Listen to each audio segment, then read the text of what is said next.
We've had some situations where maybe the night before the wedding, the bridesmaids and the groomsmen might have hooked up, so it was really awkward the next day. That's probably not appropriate for the podcast either. That's great. That's great material. That's exactly what we're looking for. Hi, I'm Todd Farmer. And I'm Sam Wright, and this is What Should You Ask?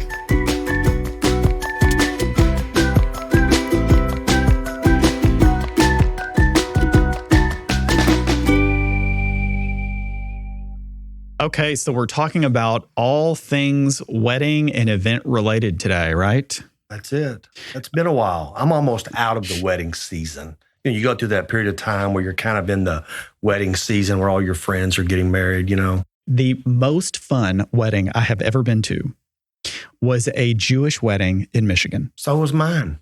Was it really? Is it an absolute? They come out and they're holding them up in chairs. People are dancing in circles. It was an absolute So hoot. ours was in Fort Lauderdale. Yeah. And we would sit down, eat a course. Mm-hmm. Then the band would play. Everybody would get up, sing, dance. We'd sit down, eat another course. It was absolute blast. A 5-hour deal. Absolute blast. I will say that the flight back from Detroit down to Nashville was long. It was a long flight the next day. What do you remember most about your wedding? Anything? I wasn't really nervous about getting married. I wasn't nervous about that. I was ready for the event to come I was tired of talking about the details. Yeah, just get on with it, right? Yeah. If Ashley and I were getting married now, right, and we wanted to have a large wedding and reception like we did last time, I probably would not have had it outdoors because that was incredibly stressful. It worked out perfectly, but I wouldn't have had it outdoors.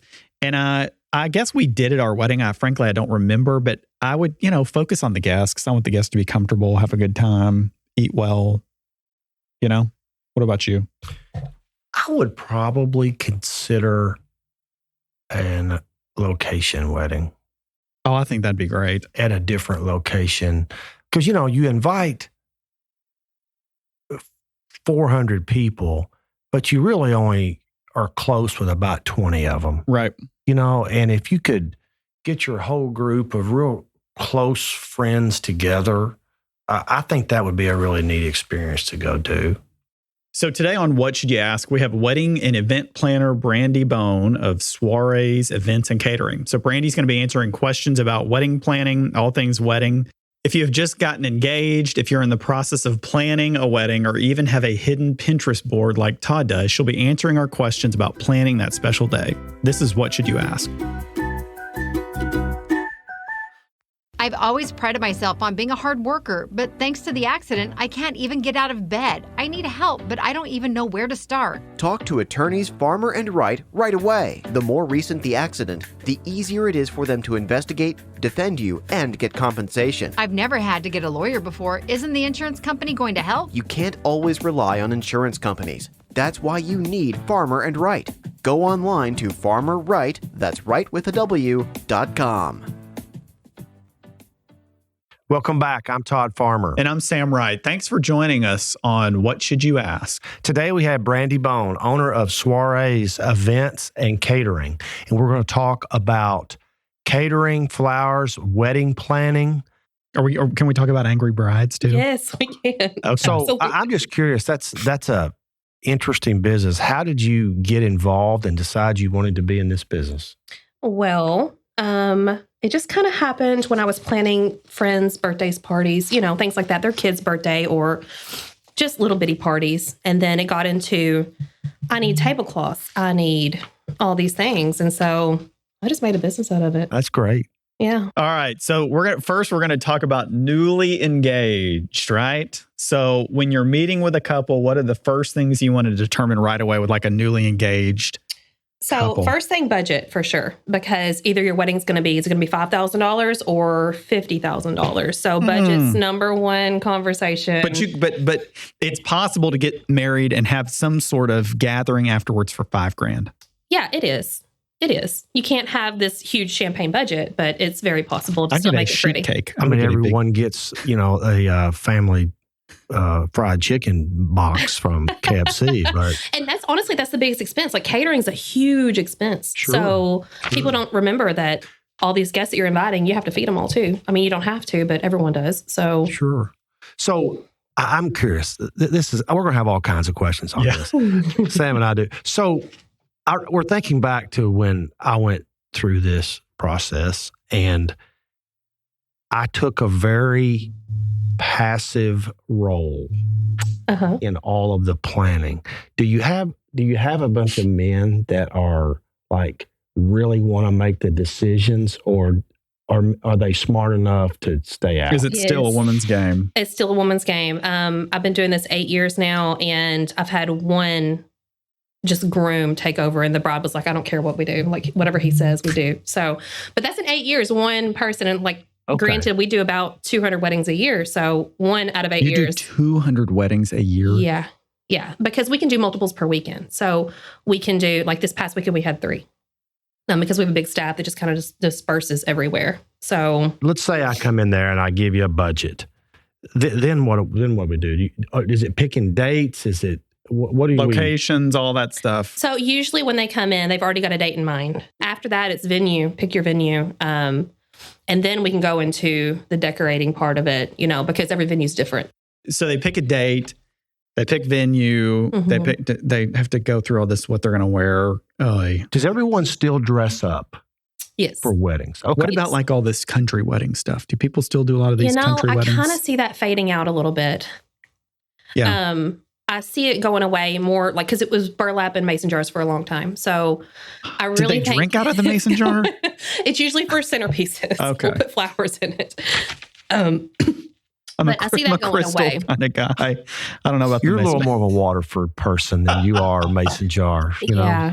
So it's going away. I think it's going more elegant. There are still some barn weddings. And there's nothing wrong with that. No, barn weddings are great. It's fantastic. But I see the trend moving more in the different direction right now. As far as you as a wedding planner, what exactly can you offer to make the planning process smoother, make it easier? What's the benefits of using a wedding planner in general? Sure. So the main thing is we offer at our place specifically a full wedding package.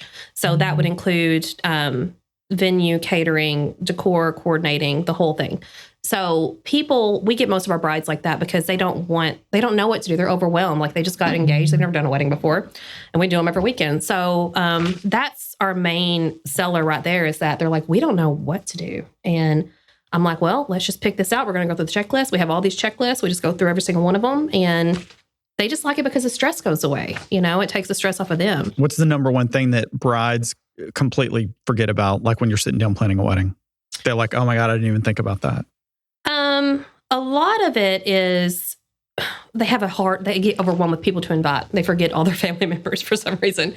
They get overwhelmed with that. That's a big thing. Another thing is like, who's going to cut your cake? Like just the simple things like that. And because you have to have someone to Can't you just walk up there and cut it? We don't want your guests walking up there and cutting. Choreographed. It does.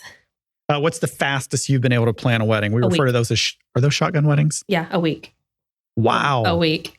She came in and we had one Saturday open at our venue that weekend. And she's like, I want to get married on Saturday. And I said, this Saturday? And she said, yeah. I said, okay, well, it's open here. So let's do this. Generally, what's the timeline look like for planning a wedding? Normally 8 months is about the right pocket there. We've done it in anywhere from 6 months to a year, but 8 months seems to be the sweet spot there. If you're just getting engaged, what should you expect to spend if you want the traditional, traditional wedding ceremony, catered reception, cake, music, all that stuff? Sure. So anywhere in our area, I would say about the average wedding that I do is about $15,000. Now you can do it anywhere from the $5,000 range to the $50,000 range, obviously, but I would say about $15,000 is about the right spot. So let me ask you, have you done a $50,000 wedding? Yes. Okay. So when you look like at the $50,000 wedding, do you walk in there and you're like, man, this is nice? Yes. You do. Okay. Yes. It's like you feel it. But Absolutely. if you want your guests to have a full sit down served meal, I mean, that's expensive. versus It is. if you want just cake and finger food. I mean, that's totally different. It is. And it also depends on your head count. So you can have this big, elaborate, very, very nicely decorated wedding and only have 20 people there. So your head count will be lower. So your catering will be lower. The bills get lower. So it depends on your head count too, because the more people you have, obviously, the more you're going to have to spend to take care of your guests. And could you have more tables, more chairs, more place settings, the whole thing? So what's the biggest item? Is it the food usually that people spend money on? Food and floral. Food and floral. Mm-hmm. Okay. All right, we're going to take a short break. When we come back, Brandi will answer our questions regarding catering, flowers, photographs, everything related to that special day. This is What Should You Ask? I never thought it would happen to me. I'm going through a terrible divorce, and I think I'm going to have to declare bankruptcy. I don't even know the first step to take. Attorneys Farmer and Wright have helped many people just like you navigate this difficult situation. I'm going to need help with bills fast. The debts are racking up. That's why Farmer and Wright is the first call you need to make. Bankruptcy is a difficult process, but they'll meet with you, offer you compassion, and fight for you. Go online to Farmer Wright, that's wrightwithaw.com. Welcome back. I'm Todd Farmer. And I'm Sam Wright. Thanks for joining us on What Should You Ask? So we've got a wedding planner, venue owner, Brandi Boone. She's answering all our questions regarding wedding planning, event planning. And now we're going to get into some of the more interesting questions, right? Yes. All right. So here's my first question. Is there ever been a time that you had to actually save a wedding? Like something that happened the day of, and because they had you saved it. Could you give us an example of that? So actually about 3 weeks ago, I had a wedding in Marshall County, and it was time to walk down the aisle. Everything's set. The guests are ready. The music's playing. The bride just starts crying. And I felt so bad for her. She's like, I can't do this. And I'm like, so are we going to do this? Are we going to go tell everyone to go home? But honestly, it just gets overwhelming. They just need a few minutes. About 10 minutes of crying. She walked down the aisle and got married. So she wasn't like getting in the truck with the guy running out the back or anything. She was just nervous. She was like, I can't do this. And I'm like, well, we've already decorated. Well, you've already spent the money. Everyone's here. The caterer's here. Everyone's here. So let's just go ahead and go down there.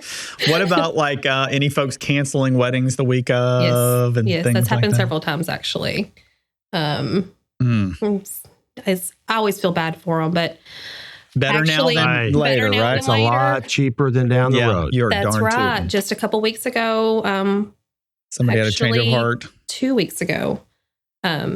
Yes, the groom went on his bachelor party and came back and told her the next day that he didn't want to get married. That was 6 days before the wedding. Wow. What about like bridezillas? Do they still exist? They do exist. Momzillas are more of a thing, but bridezillas do exist.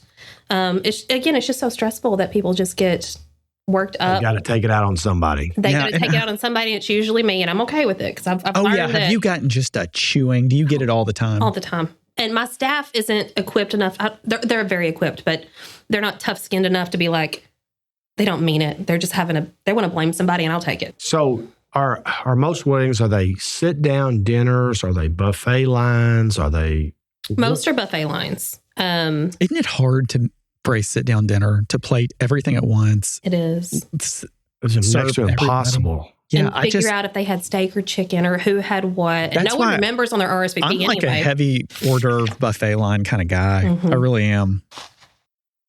I know you get asked this question about receptions a lot, and there's do we have an open bar? Do we serve alcohol at the wedding? Do we not serve alcohol at the wedding? I'm sure you've had that discussion many times. Mm-hmm. Yes, I have. And honestly, it kind of depends on the family. Who's paying? First of all, who's paying?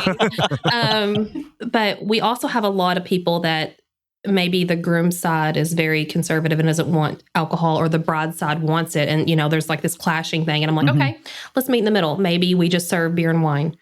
Don't do hard liquor, just something to make both sides happy. A lot of people, though, will say no alcohol until maybe 9 p.m. when all the kids are gone. That's an option, too.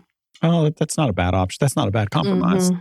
So music, let's say we're going to have a big party after the wedding. Do you have a big party after yours? Also known as a reception? Yes, we did. Yeah. Ours was kind of a party. So is it a DJ these days? Is it a band. I always, you always go to these. You always think the band plays too loud, right? Because you can't hear. We're getting old. Well, I guess there's that. There is that. I mean, there is that. DJ or band, either one. I prefer either because they both keep the thing moving, the whole line moving. You need someone there that can make announcements saying, okay, everyone, it's time to cut the cake, or okay, everyone, it's time for the first dance. And if you're playing it from your phone, no one has that. And it's just it's a mess. Gotcha. The dress. So folks typically wear it once, maybe twice for pictures. How can you get the most out of your dress or get the dress of your dreams for less money? So I have some brides that wear, like they'll put their dress on obviously for their wedding day, but then I have this one bride specifically, her anniversary was like 2 days ago. So every year she puts her dress on and takes pictures in it every single year. It's been like 6 years now, which I love. I love that though, because it's your dress. At least it comes out of the box again, right? Exactly. Or off the rack. Yeah. Exactly. Mine just sits in my closet. I had it, cleaned after the wedding and it just sits there. So it's important to remember not to spend a ton of money on your dress because you don't get use out of it. Do people still remember how people used to cut like a piece of their cake and freeze it and then eat it? Eat it a year later. We did that. Yeah. I don't know if we didn't do that, but do people still do that? They do. Actually, every weekend. Yeah. We always save the top. You save the top of the cake and wrap it up and give it to the couple. Put it in the freezer, eat the first anniversary. Been married 8 years now. Mine's still in my freezer. So is it? I'm not going to eat it at this point. I'm going to see how long it stays in there. Yet, I'm going to see how long it stays in there. What's like the most awkward? Can you give us like the most awkward encounter that you have had at a wedding or event that you have planned that's appropriate for the podcast? Oh, okay. Well, I have to think about that then because that was not appropriate. Like anything incredibly awkward? Just, there's always family drama. That's not that awkward because everyone's family has drama, I think. Yes. We've had some situations where maybe the night before the wedding, the bridesmaids and the groomsmen might have hooked up. So it was really awkward the next day. That's probably not appropriate for the podcast either. That's great. That's great material. That's exactly what we're looking for. So then the next day, everybody needs love. They're standing there with regret, and y'all have to walk down the aisle together because we're marry these people, So that's. And do they still like pair up and walk down and all that stuff? I guess I haven't been to a wedding in a while. It shows my age. Awkward weddings, right? So Suzanne had a friend from high school that got married. We hadn't been dating that long. I don't even think we were married yet. So we went to their wedding, and it was obvious that the parents on both sides did not want their child marrying the other one. Yeah. I have been to happier funerals. Literally nobody said anything for 3 hours. You could hear our conversation in the whole dining hall. That is great. Yeah. What about photography? People are shocked to find out photographers' costs. I mean, what factors into the cost of somebody who takes pictures?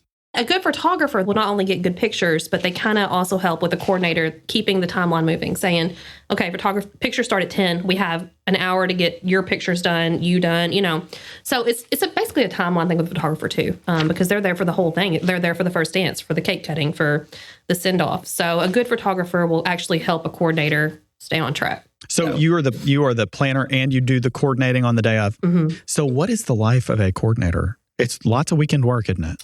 Every weekend. Every weekend. This has been informative. It's been good info. Good info. Thanks, Brandi, for coming in. Thanks for joining us. Absolutely. Thanks for having me. If you like what you've heard, make sure to follow us on social media and subscribe to where you listen to podcasts.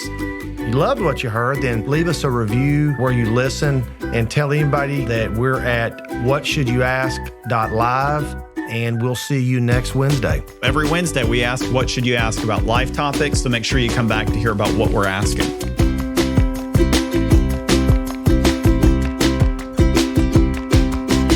What Should You Ask is hosted by Todd Farmer and Sam Wright. The producer is Jennifer Caldwell. Visit whatshouldyoutask.live to download additional episodes, suggest a future topic, or get a free book from the host.